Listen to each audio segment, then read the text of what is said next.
Vermont crew.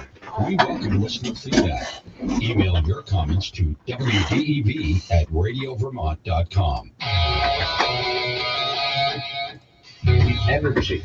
So the barber trims my beard all nice, like an artist. Now, I didn't tell him to do that. I wanted the beard gone. So then I went home and shaved it off completely after I was done. I felt horrible. The passion. Rafael Devers is the biggest contract in franchise history. He needs to be a leader for this Red Sox team. The opinions on all your favorite teams. Are the Patriots close to playoff contention? Yes. Are they close to Super Bowl contention? Hell no. This is the Brady Farkas Show on WDEV AM and WDEVradio.com.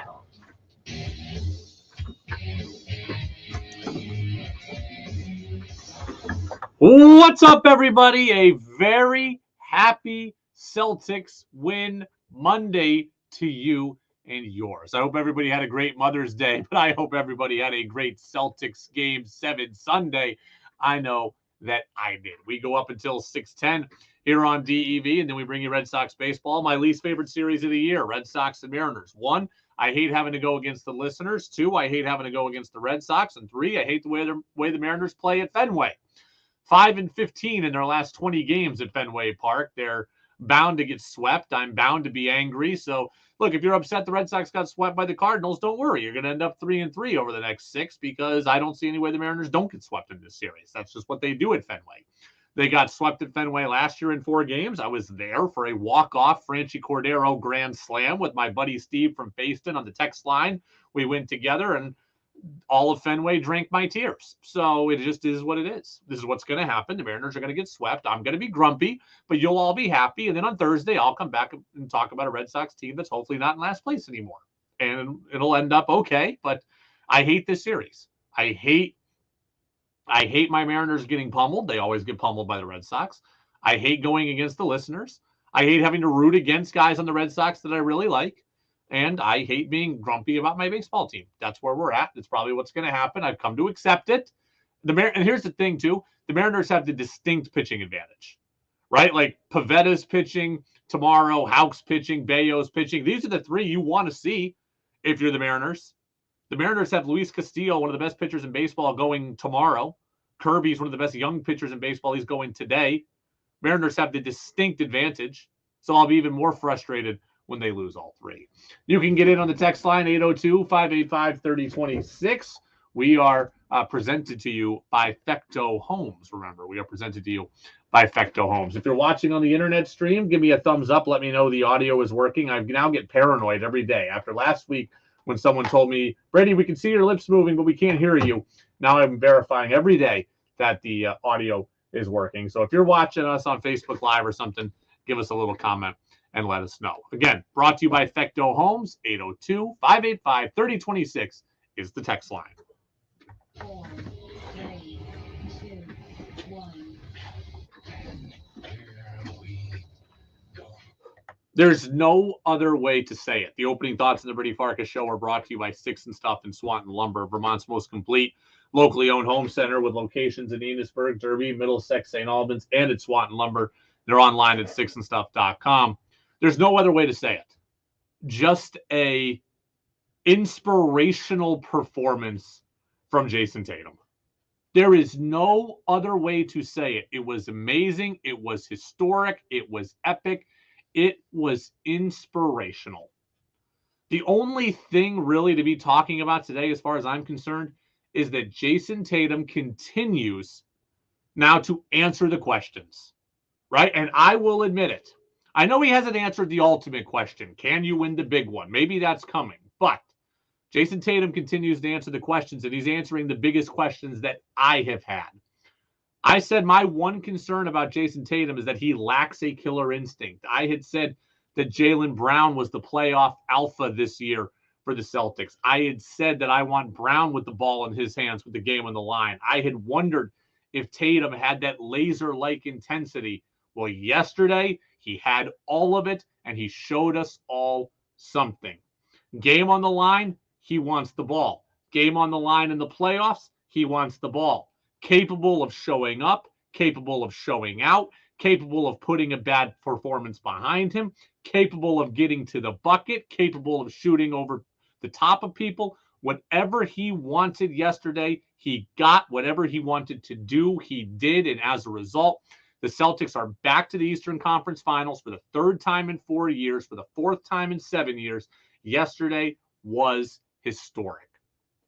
I mean, look at what Tatum did. Most points ever without a turnover in a playoff game. He's now got a 50-point game in the regular season, in a play-in game. He's got him in the All-Star game, in a playoff game. He's got 50 points in a Game 7. It doesn't matter. Jason Tatum has showed up and showed out. Whatever most points ever for a Celtic in Game 7. Most points ever for an NBA player in a Game 7. The questions that I had, the doubters that I heard along with me, Jason Tatum answered them and silenced them yesterday. Was incredible. And here's what I love is that Jason Tatum, right from the rip, made a concerted effort to get to the bucket and to control things. So often when guys are really good, they'll think they can hit whatever shot, right? And they'll settle. Hey, I can get 3 from back here. I can get this shot. I can cross it over, fancy dribble, boom, 3, I'm good. Doesn't always go in that way. Jason Tatum said yesterday, no, I'm going to start this game by sending a message. Went to the bucket for a dunk, got to the foul line. Jason Tatum took 14 free throws yesterday. I'm sure the stat is out there, and I could easily find it, but I don't have it in front of me. I don't know when the last time Jason Tatum took 14 free throws was. 14 free throws, hits 6 threes. He hit threes off the dribble. He hit threes off the screen and roll. He hit threes in front of Embiid. He hit threes when they didn't switch. He hit threes when they did switch, when they went over the screen, when they went under the screen. He got to the bucket. Didn't matter. Tatum was awesome. And there is nothing that you can say other than that. He was awesome. The key for Tatum now that we've seen this, the challenge for Tatum, the one challenge that's left is, can you have that mentality all the time? He showed me he's got the killer instinct. The thing I wondered if he lacked, he's got it. Now the question is how does he channel that all the time? He doesn't need to score 51 all the time, but mentally, his mentality has got to be there all the time. That's the question. I know can he win the big one? Can he win the title? We're going to find that out. But if he can have the mentality like he had yesterday all the time, then he will win the title. That is the biggest thing to me. Kobe Bryant was Jason Tatum's biggest idol. Okay, he idolized Kobe Bryant. We talk about the Mamba mentality. The Mamba mentality is not just getting 50. The Mamba mentality is showing up relentlessly in a pursuit of greatness every day. Jason Tatum has times where he'll go in and out. He has times where he'll lose focus or where he'll lose aggression. He showed us that he's got it in him. Now you've got to bring it every single day. And if he does that, this team is going to win the Eastern Conference Finals, and this team is going to win the NBA championship, because nobody in the league can beat the Celtics when they are getting that focused version of Jason Tatum. Again, he's not going to score 50 every night. But if he gets 30 and he's efficient and he's got that look in his face, nobody beats them. Because with Tatum and Brown and Horford and Williams and White and Brogdon, there's too many options. And Smart, and if this team has that level of focus offensively, defensively, and from Tatum, nobody beats them. An aging LeBron and a brittle Anthony Davis doesn't beat them. Jimmy Butler and the Butlerettes doesn't beat them. And as good as Denver is, I trust the Celtics to be able to beat Denver 4 times out of 7 games if they get that version of Tatum mentally. It's that simple to me. Tatum answered all the questions to me about his attitude, about his aggression, about his physicality.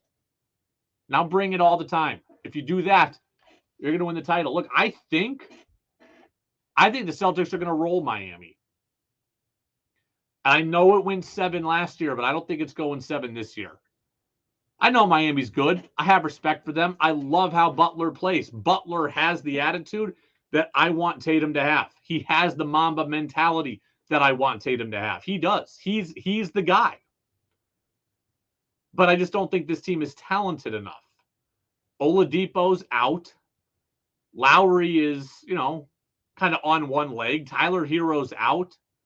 I just don't trust that this Jimmy Butler team can go and do it again. I think the Celtics are going to win in 5 games.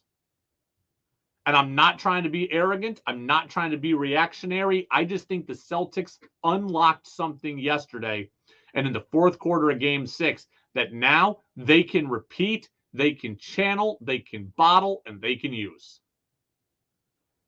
The defensive, I don't think the Celtics held a single opponent under 100 points all regular season. They held the Sixers under 90 in each of the last 2 games. Defensively, they unlocked something. Intensity-wise, they unlocked something.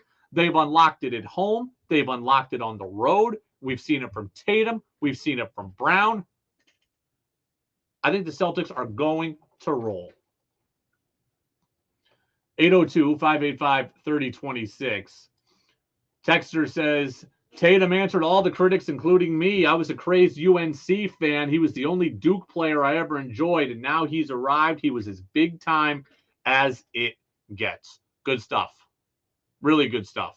I love watching that version of Tatum. Again, not just about the performance, about the mentality, about that Mamba mentality. That Tatum, those Celtics can't be beat. Not by this group of 4. And again, I've said it before, it's never going to get easier than it is for the Celtics from this point forward.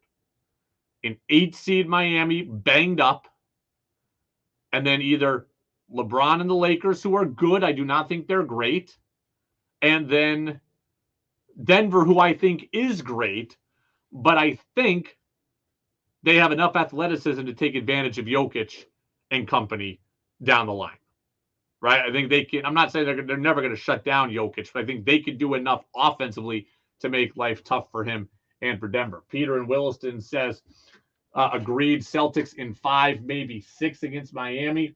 Joe says Celtics looked like a championship caliber team yesterday, dominating performance by Tatum. I said after the Bucks lost to the Heat, it would be the Heat Celtics in the Eastern Conference Finals. Let's go Celtics. 4th time in 7 years.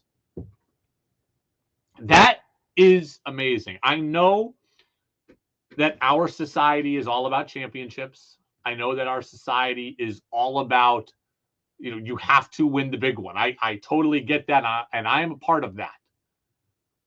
But it's a pretty epic run when you look at what the Celtics have done here. In the 7 years that I've lived here now, 4 Eastern Conference championships, 4 Eastern Conference championship appearances under 3 different head coaches with a group of different stars here, right? They've gotten to the Eastern Conference Finals with Isaiah Thomas.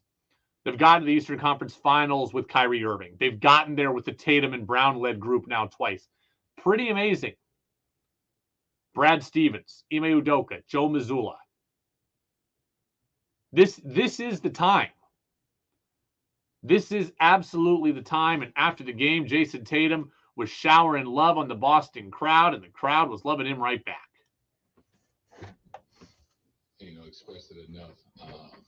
The genuine love that, I kind of feel from the crowd, whether it's pregame, during the game, at the free throw line. I've been here my whole career, right? I feel, feel that they embrace me, almost as one of their own. And, that means a lot. And, I love being here. I love getting to put on this uniform. I love getting to play big games, put on big performances in front of them. Look, when Tatum's playing like that, it's easy, right, to have a love affair with the crowd and the crowd to love you right back. But either way, it's pretty cool, right? And we talked about Tatum last week getting the Supermax deal, being eligible for $318 million. He's getting it. He's getting offered it, and he's going to accept it. Jaylen Brown is the one to worry about in any of this. Jason Tatum is going to be a Celtic for a very long time. when he's playing like that, the crowd loves him. He loves them. He knows he's the man. They know he's the man. He's not going anywhere else, and neither are the Celtics. They are going to the NBA Finals. It's just a question of how difficult they choose to make it for themselves. Talent-wise, they have the ability to get rid of Miami in 5. Peter says maybe it'll be 6. I hope not. I think they got a chance to do this in 5. I think the Celtics are going to win the first 2 in Boston. I think they'll lose game 3 in Miami. I think they'll win game 4 in Miami. I think they'll win game 5 in Boston. They'll end it. The Heat's Cinderella run has been great. It's been the first time that I can ever remember an NCAA tournament style feel to the NBA playoffs. So that's really cool. And I applaud what they've done. But it ends here. Because I think the Celtics unlock something that they can channel and they can bring to this round and hopefully to an NBA title. Tatum unlocked it personally. The team unlocked it defensively. Joe Mazzulla might have unlocked it in himself to trust his adjustments and go do something different and start people differently in different lineups and different combinations. I think everybody found something out about themselves in the fourth quarter of Game 6 and in Game 7. And the Celtics, I think, are going to ride the wave. Texter says, how about Horford playing great D? That's Will in Plattsburgh. Absolutely. Kudos to Joe Mazzulla for starting both Horford and Robert Williams. Kudos to Horford for finding a way to impact the series. That's what he said. He said, look, I wasn't good offensively. We know that. He had 6 points yesterday. He didn't need to score a lot yesterday, but he had 0 in Game 5. He's like, I needed to do something to help. And he did. Joel Embiid had 15 points yesterday. The NBA MVP had 15 points. It's not all Al Horford, but Al Horford did his job. A couple years ago, he was known as the Embiid stopper when Embiid was kind of, 3-4 years ago, when Horford was kind of the first time around, go around Al Horford with the max contract with the Celtics. He hasn't been that guy recently. He hasn't needed to be. He was yesterday. And I think the Celtics are going to find a way, again, to ride the momentum to the Eastern Conference Championship and an NBA championship at this point. Red Sox had a really tough weekend against the St. Louis Cardinals. ESPN had a really tough night last night. They owe Triston Casas an apology, and I hope they give it to him. I'll tell you why. That's next on DEV. DEV Studio is sponsored by Sticks and Stuff and Swanton Lumber, Vermont's largest independent home center, powered by Marvin Doors and Windows. Go to sticksandstuff.com for store locations and hours. Do you own land with a single or double wide home? Visit Fecto Homes, where they can guarantee you top dollar for your existing mobile home, regardless of the year. They offer many finance options with competitive rates and down payment assistance exclusively for mobile homes. Fecto Homes has several models for sale off the lot or customize and order your own. Make the most of your time and money. Visit them today at 350 River Street, Route 302 in Montpelier, or online at fectohomes.com. Hi, folks. First off, we want to personally thank our customers and congratulate our team for reaching and exceeding our goal in the car, truck, and SUV challenge. Right, kid? That's right. With a record start of the year here at Lamoille Valley Ford, I've got some exciting news to share with you. During the first part of the year, Ford leasing deals have improved dramatically. With new Ford incentives just announced, they just got even better. I want you to know, at Lamoille Valley Ford, it's a great time for you to lease for less. Listen to this. With $3,900 cash or trade down plus fees, returning lessees can get a low mileage 2-year lease on a brand new 2023 F-150 STX Supercab for just $399 per month. And folks, our inventory of new Fords is absolutely massive. I just counted 14 new Explorers, 32 Bronco and Bronco Sports, and over 160 new Ford trucks in stock and on the way. Our team is ready to do whatever it takes to earn your business at Lamoille Valley Ford. Woo! So drive Route 14, 15, or 16 to Hardwick, Vermont, and lease for less at Lamoille Valley Ford, and spread the word, folks. At Lamoille Valley Ford, we know price matters.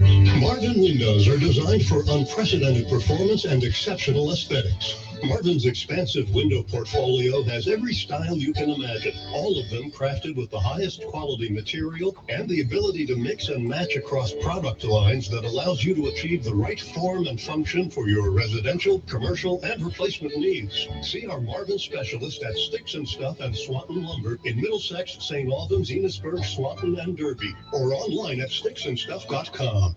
The world is a constantly changing place, and being informed has never been more important. This is Steve Kathan. WDEV, Vermont's news station, and CBS provide you with up-to-the-minute news and information. Whether it's top and bottom of the hour news, breaking news, or special events, if Vermonters need to know, you can trust that WDEV and CBS will inform you. WDEV, keeping an eye on Vermont, while CBS keeps an eye on the world. The Brady Farkas Show now has an interactive text line, so reach out now at 802-585-3026. This is Freddie Coleman of ESPN, and you're listening to Brady Farkas Show right here at WDEV and WDEVradio.com.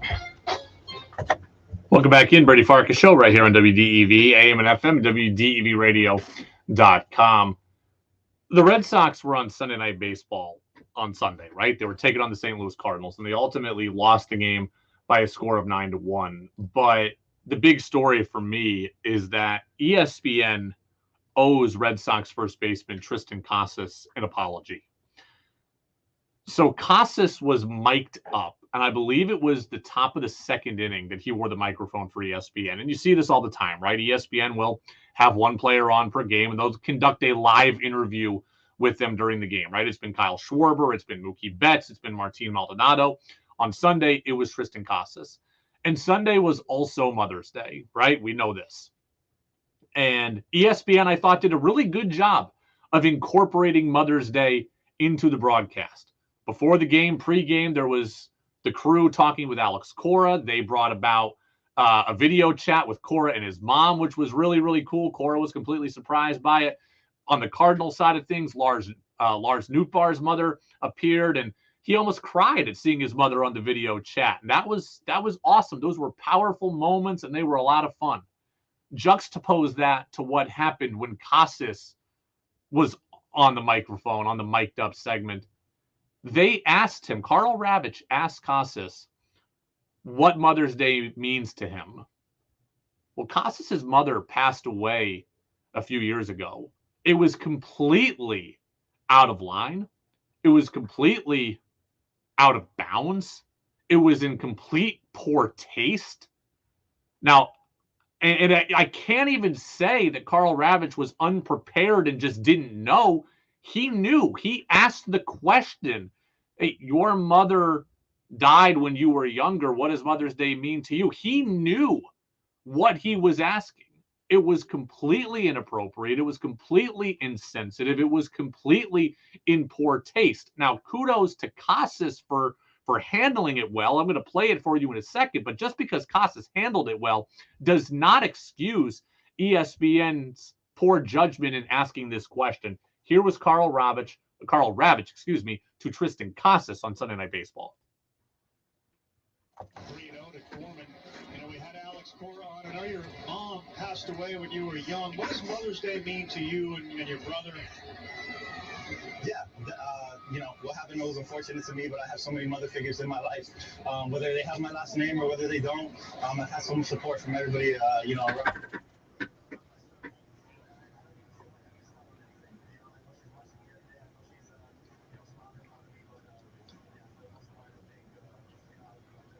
That's a great answer from Casas. It's hard to believe that's a guy who's just old enough to have been in the major leagues now for not even half a season. Incredibly mature, incredibly well handled. But again, it does not excuse the question. There's a time and a place for that question. And Mother's Day is a good time and place for that question. However, not during the game live.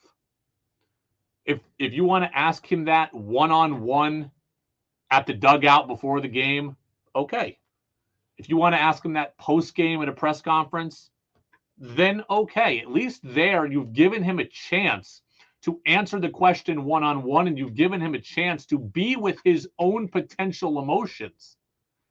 Asking him live on the air is not an opportunity. That he's not afforded that opportunity. What if Triston Casas had gotten emotional? What if he had gotten sad? What if he had gotten angry? He would have had every right to do both, but he was not in a position to be able to control his emotions being live like that, or to have control over them in a live segment. Inappropriate question, inappropriate timing. also, it looks even worse somehow because the question was asked, the count was 3-0 to Nolan Gorman. Casas gets asked the question, Gorman walks, and now Casas is answering this deeply personal question as Gorman's trotting down the first baseline, and now he's getting to first, and he's dealing with his first base coach and handing the batting gloves, etc. And then Casas has to step on the bag, and now he's answering this question as Gorman is right there. This isn't like he's at the cutout by himself. He's on the base with the first base coach and Gorman there answering this question. I hated everything about this. I hope ESPN, I hope Karl Ravech, I hope that they issue him an apology because he deserves it. It's poor taste. It's insensitive. And Casas is a guy who's really, really young. I'm sure Mother's Day is really, really hard for someone who has lost their mom. And he shouldn't be forced to relive that. He's already seeing reminders of it all over the ballpark with the pink bats, with the pink gear. He's already seeing reminders of it. And you put him in a position to answer the question on national television? I hate that. I like Karl Ravech a lot, but I hate that question.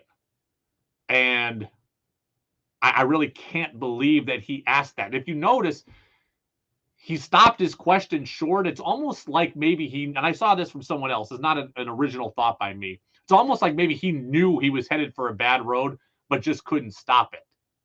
It was a bad question. Kudos to Casas for handling it correctly. I saw a lot of other people just kind of in general bagging on the idea of the live in-game interviews. I've talked to Buster Olney about this. I am not a huge fan of the live in-game interview for a couple of different reasons. One, these games matter. I like the idea of my players being able to focus on the game rather than focus on the broadcast team. Two, I don't think these interviews give us a whole lot. They don't give us a whole lot of strategy. And the questions asked aren't a whole lot of fun. So I don't find them that informational and I don't find them that entertaining. The Little League Classic, when they had the guys mic'd up, and the Red Sox played there last year against Baltimore, that I like, right? You're appealing to kids. Kids are watching. You're asking about their favorite cartoons and their favorite subject in school. That I'm on board with. Grow the game. But on these regular Sunday Night Baseball segments, I'm not a huge fan of this. I'd rather see ESPN or baseball do what the NFL does. Have a player mic'd up. Let them play the game. Let them do what they're going to do. And then let the production team in the seventh inning give us kind of the best of. We see this in the NFL all the time, right? The quarterback is mic'd up. Patrick Mahomes is mic'd up. But we're not asking Patrick Mahomes direct questions while he's in the huddle. Patrick Mahomes talks to his receiver and is at the line of scrimmage and makes a check down or makes a check the line, changes a call, goes over, talks to his coordinator, talks to Andy Reid, comes back to the sideline, talks with his receivers, talks to the trainer, whatever. And then by the middle of the third quarter, you've got enough audio there to play it back and say, hey, Mahomes has been wearing a microphone. Here's what it sounded like. I would rather do that than force us into a distracting, awkward, and I don't think that productive in-game interview. You're not growing the game for the kids asking Triston Casas about his passed away mother. You're not giving the non-kids any groundbreaking information. It seems unnecessary to me. You want to mic up the pitcher at the All-Star game? Fine. You want to mic up the center fielder at the All-Star game? Fine. You can have some more fun there. But I don't think what happened to Triston Casas yesterday was real fun at all. And I hope that he gets a formal apology. Peter in Williston says Ravech was out of line. Too crazy of an in-game question. Casas showed incredible poise. I completely agree. Triston Casas handled it great, brilliantly. That's a master class in how to handle an awkward question, an inappropriate question. He just never should have. He shouldn't have had to be the one to be mature. It should have been the guy who I've been watching for 30 years at ESPN. Again, I like Karl Ravech a lot. I did not like that. Red Sox are getting ready for the Mariners coming up at 6:10. We'll have the lineups for you. I'll tell you what you need to know about this matchup, and I'll give you some of my predictions for it. That's next here in the Brady Farkas Show on DEV. This is WDEV, Vermont's news station, owned and operated by the Radio Vermont Group. From the top of Sugarbush, 96.1 FM, WDEV Warren and Waitsfield, 96.5 W243 Barrie, 98.3 W252 CU Montpelier, along with our clothing station, AM 550 WDEV Waterbury Montpelier. Streaming at WDEVradio.com. 91 years of serving Vermont. The friendly pioneer, WDEV.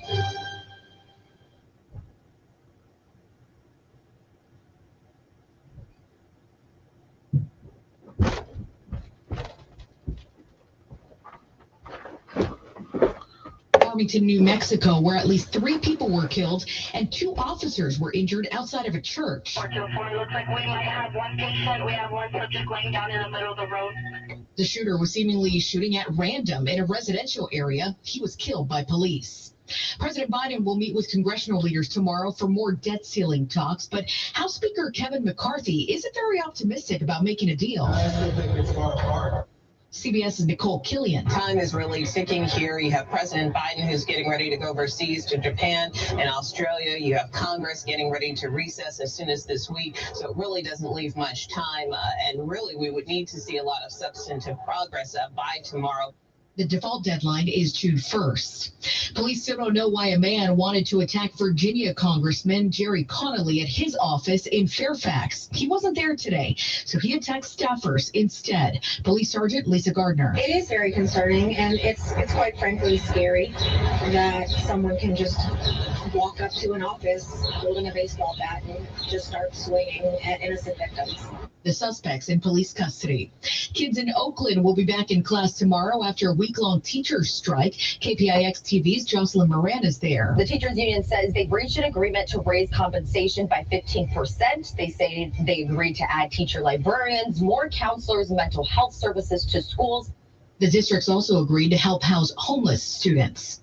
Mother Nature is cranking up the heat out west, where cities like Seattle and Portland set records this weekend. This guy enjoyed the warmer weather on a run today in Seattle. Every time I passed the fountain, did my hand to cool down, but I'm enjoying the heat. Temps could hit triple digits in California soon.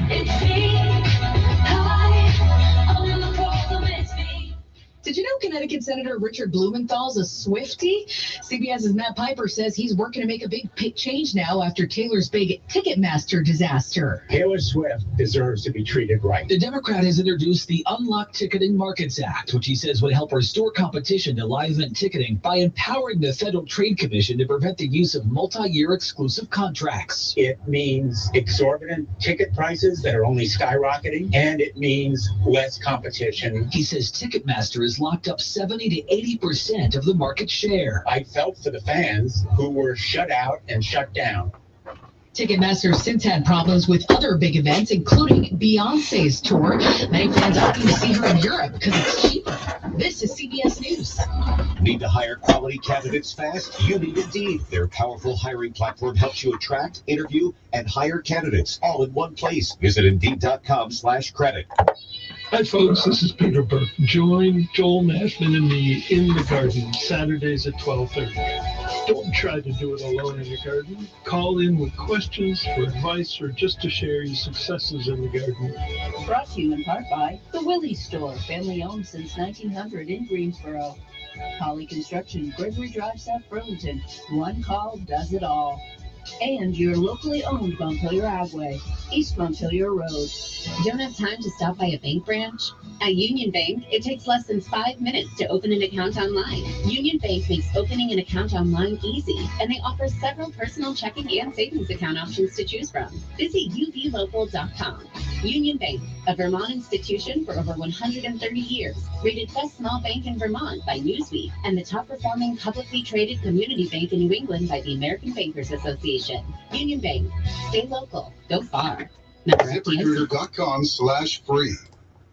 The world's oldest dog just celebrated another milestone. Long before the Baja Men hit and the Air Bud movie, there was Bobby. He's a purebred Rafeiro do Alentejo who lives in a small village in Portugal and celebrated his 31st birthday with 100 of his best human friends. Consider his breed has a life expectancy of just 12 to 14 years. Bobby's secret? He only eats human food. His owners say he does have some eyesight and mobility issues, but nothing too rough. Deborah Rodriguez, CBS News. Vice Media is filing for bankruptcy. Vice has agreed to sell its assets to a group of lenders in exchange for $225 million in credit. The Chapter 11 bankruptcy filing comes just weeks after the company announced it would cancel its show Vice News Tonight amid layoffs. Vice News will be its only brand. Monica Ricks, CBS News. Think you know sports better than Brady does? Text in with your thoughts at 802-585-3026. This is Field Yates of ESPN, and you're listening to the Brady Farkas Show on WDEV Radio and the WDEV app. 6:05 right now on WDEV. Brady Farkas Show ends in 5 minutes, and we bring you over to Red Sox baseball. Text from the text line: if you're the Sixers, do you bring back Doc Rivers? I would say you probably don't, but at the same time, I have a hard time pitting all this on Doc Rivers. I do not follow Doc Rivers that carefully, okay? So I am not the person to ask about if this is Doc Rivers' fault, right? He was in Boston. I understand a lot of people thought he could have won multiple titles in Boston. They go to the Clippers, and they choked away a couple of things there. Now Philly. I get the narrative about Doc Rivers. I can't tell you explicitly that he's the reason that these teams all fold, right? I look at the teams in LA, and I'm like, well, you had Blake Griffin and Chris Paul. The players should be able to win games, right? They didn't. Joel Embiid, James Harden, like, he didn't acquire James Harden. I think James Harden is not as good as he used to be. So I don't think that's a Doc Rivers problem. But I think for optics and just for the sake of change, I think you probably have to get rid of him. I think it's probably time, but I don't think that it's necessarily his fault for sure.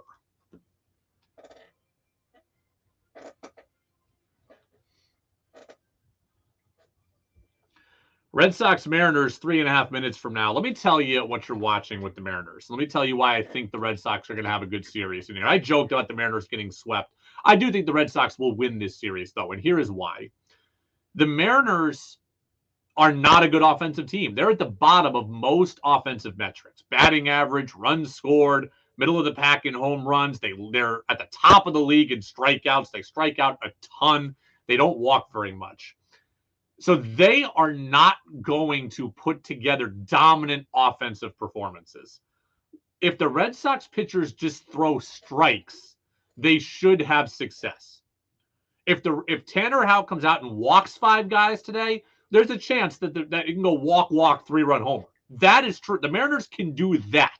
But if Tanner Houck just puts the ball over the plate, they're going to swing and miss. They're going to beat it into the ground, and they're not going to put together 6 consecutive singles to put up a bunch of runs. They are looking for you to walk the ballpark and for them to hit a gap shot to clear the bases. They do not score by death by 1,000 paper cuts. They look for the homer, they swing for the homer, and they swing and miss a lot.